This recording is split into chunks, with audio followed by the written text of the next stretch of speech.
మోసం చేసింది, ఈ ప్రభుత్వం కూడా అలాగే మోసం చేసిందని మహిళలు చెప్పుతుంటే చాలా బాధాకరం అనిపిస్తుంది. మహిళలకు పెద్దపీఠం వేసి మీకు ఇచ్చిన హామీలు వెంటనే 100 రోజుల్లో పూర్తి చేస్తానని చెప్పిన సీఎం రేవంత్ రెడ్డి గారు ఇప్పటి వరకు దాని గురించి మాట్లాడింది లేదు, దానికి ఒక కమిటీ వేసింది లేదు, దానిపై దృష్టి సారిస్తుంది లేదు. ఇకపై ఇంకా మహిళలకు చిన్నపిల్లల పైన జరుగుతున్న అత్యాచారాల అన్యాయాలకైతే అసలు లిమిట్ లేకుండా పోతుంది. కాంగ్రెస్ ప్రభుత్వం పాలనకు వచ్చి 8 నెలలు పూర్తయినప్పటికీ కూడా ఇప్పటికీ మన రాష్ట్రంలో 22 కేసులు రిపోర్ట్ చేయడం జరిగింది. దానికి చిన్నపిల్లలకి సంబంధించి 1835 కేసులు child rape cases, 817 sexually assault cases, ఇంకా 50% అయితే డౌరీ హెరాస్మెంట్ కేసెస్, డౌరీ డెత్సే మనం చూస్తున్నాం. నిన్నగాక మొన్న రీసెంట్గా జూలై 2వ తారీఖు, నేను పేర్లు చెప్పాలనుకోవట్లేదు ఎందుకంటే యాజ్ అ మహిళగా నేను సాటి పిల్లల పేర్లు మహిళల పేర్లు నేను చెప్పుకోవాలనుకోవట్లేదు. 3 ఏళ్ల అమ్మాయి పైన ఆసిఫాబాద్ సిరిపురం గ్రామంలో మొన్న జూలై 2వ తారీఖున రాజేందర్ అనే వ్యక్తి 3 ఏళ్ల పసిపాపని తీసుకెళ్లి అత్యాచారం.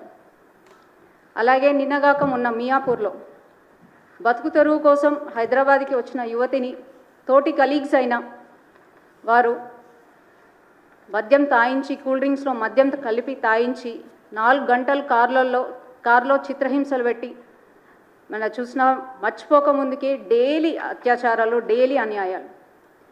నిన్నగాక మొన్న నేరెడ్మెట్కి 14 సంవత్సరాల అమ్మాయి మీద సామూహిక అత్యాచారం. అలాగే పెద్దపల్లి ఇన్సిడెంట్ మర్చిపోక ముందుకే ఆదివాసీ మహిళ అయిన నాగర్ కర్నూల్లో ఆదివాసీ మహిళలపైన కాంగ్రెస్ నాయకుల అత్యాచారం. దానికి ఇంతవరకు ఆదివాసీ మహిళ పైన జరిగిన దానికి సీతక్క గారు ఇంతవరకు వెళ్ళి పరామర్శించింది లేదు.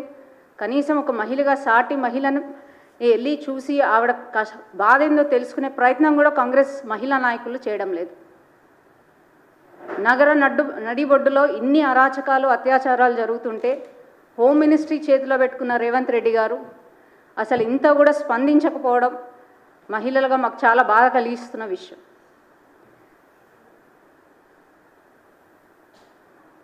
మహిళలంటే ఇంత చిన్న చూపు కలిగిన మీకు మహిళలకు పెద్దపీఠం వేస్తానని ఓట్లు తీసుకొని మీరు ఎలా గద్దెనెక్కారో అలాగే గద్దె దిగే టైం మీకు దగ్గరకు వచ్చింది రేవంత్ రెడ్డి గారు.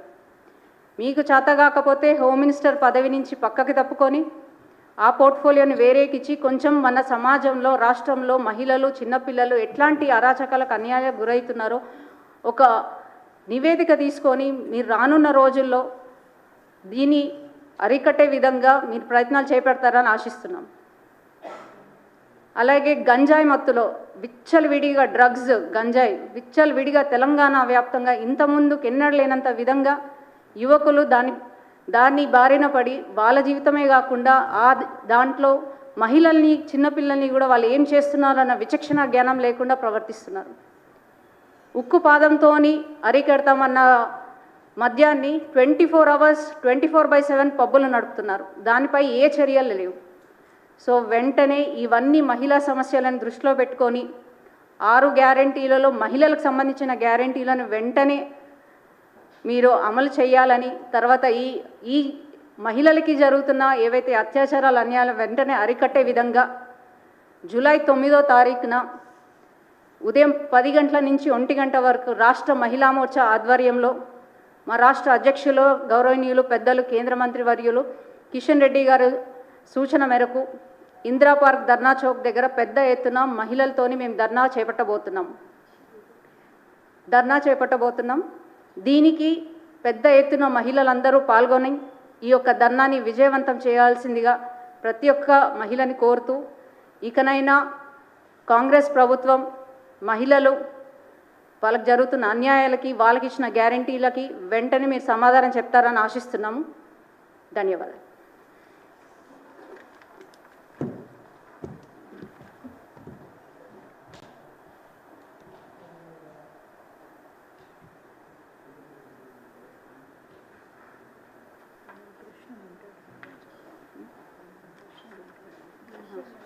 మధ్యలో మాట్లాడదు.